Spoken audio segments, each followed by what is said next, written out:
India आप तक समाचार, कड़वा लेकिन सच।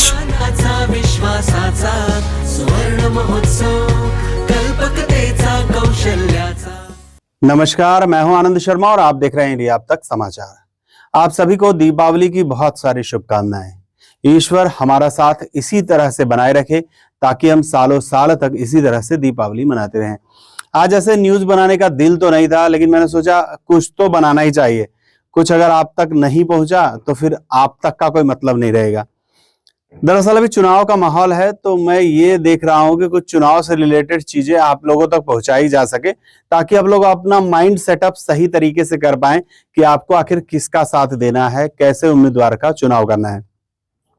जलगांव शहर की बात करें तो जलगांव शहर में राजू मामा भोले, जयश्री महाजन, अश्विन सोनवने, डॉक्टर अनुज पाटिल और कुलभूषण पाटिल, इनके साथ और भी अपक्ष कुछ लोग हैं जो चुनाव लड़ रहे हैं, लेकिन मुख्य यही हैं जो चुनाव में कहीं ना कहीं प्रचार करते हुए नजर आएंगे।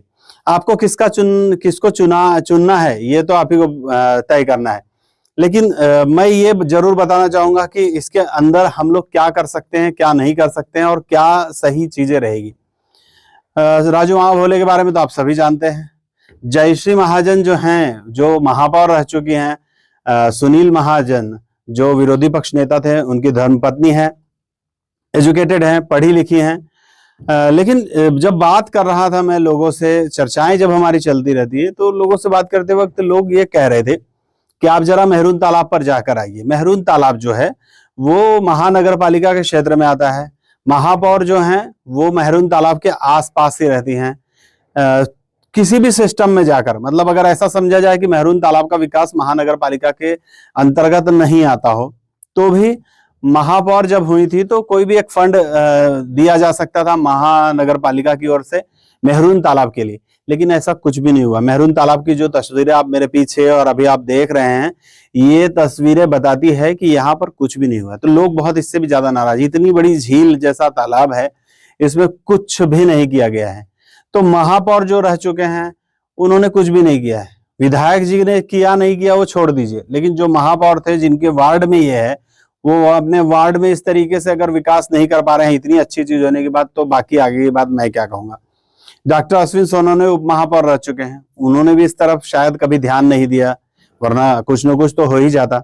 डॉक्टर अनुज पाटिल जो हैं वो तो केडी पाटिल जी के रिलेटिव हैं, तो उनका तो अभी खैर नया मैं ऐसा समझूंगा कि अभी चुनाव से रिलेट और राजनीति से रिलेट है उनका। कुलभूषण पाटिल जो हैं वो महापौर रह चुके हैं, उन्होंने भी इस तरफ ध्यान नहीं दिया।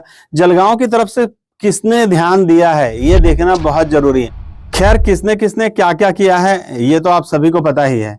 आपको ये तय करना है कि आपको किसको चुनना है, क्या चुनेंगे आप। जलगांव में किसको चुनने के बाद शांति रह सकती है, जलगांव में किसको चुनने के बाद विकास हो सकता है, विजन जो है वो किसके पास है। देखिए सिर्फ विजन से भी कुछ नहीं होगा, व्यक्ति का स्वभाव और सब कुछ भी देखना पड़ेगा। तो फिलहाल तो जो यहाँ पर उम्मीदवार खड़े हैं उनके बारे में आप लोग कितना जानते हैं, मैं आप लोगों के पास फील्ड पर आने वाला हूँ, सभी से पूछने वाला हूं मैं कौन किसको जानता है, कितना जानता है, क्योंकि हर किसी को जानता हो ये भी संभव नहीं है। तो ऐसे ही जाकर सिर्फ बटन थोड़ी दबा देंगे लोग। प्रचार कितना भी कर लीजिए, दिमाग तो जनता ही लगाएगी। और इस बात को हम लोगों को ध्यान रखना है कि जलगांव का विकास जो कर पा रहा हो हम लोगों को उसी को चुन कर लाना है। ये जलगांव का नागरिक होने के नाते मेरी अपनी मंशा भी है। मैं अपील भी आप लोगों से करूंगा कि बहुत सोच समझकर इस बार आप चुनाव में अपना वोट डालिए, सभी लोग वोट डालिए। युवा जो है वो अब की बार ज्यादा रहेंगे, तो जो युवा वर्ग है उनको अपनी बातें, अपनी चीजें सोचनी पड़ेगी। आपको ये सोचना पड़ेगा कि आप पढ़ लिख कर क्या कर सकते हैं। जलगांव में कुछ भी नहीं कर सकते हैं आप लोग। जलगांव में कुछ है ही नहीं। तो कौन क्या कर सकता है, कौन क्या करेगा, इस पर निर्भर करता है सब कुछ। आप लोग अपना दिमाग लगाइएगा। आज ज्यादा बकबक नहीं करूंगा क्योंकि दीपावली है और पता नहीं कितने लोग इसको देख पाएंगे, लेकिन फिर भी यही कहना चाहूंगा कि आप लोग अपना ध्यान रखिए। जब आप पटाखे जला रहे हो तो अपना ध्यान रखिए, अपने बच्चों का ध्यान रखिए, अपना ध्यान रखिए, स्वास्थ्य का ध्यान रखिए। जय हिंद।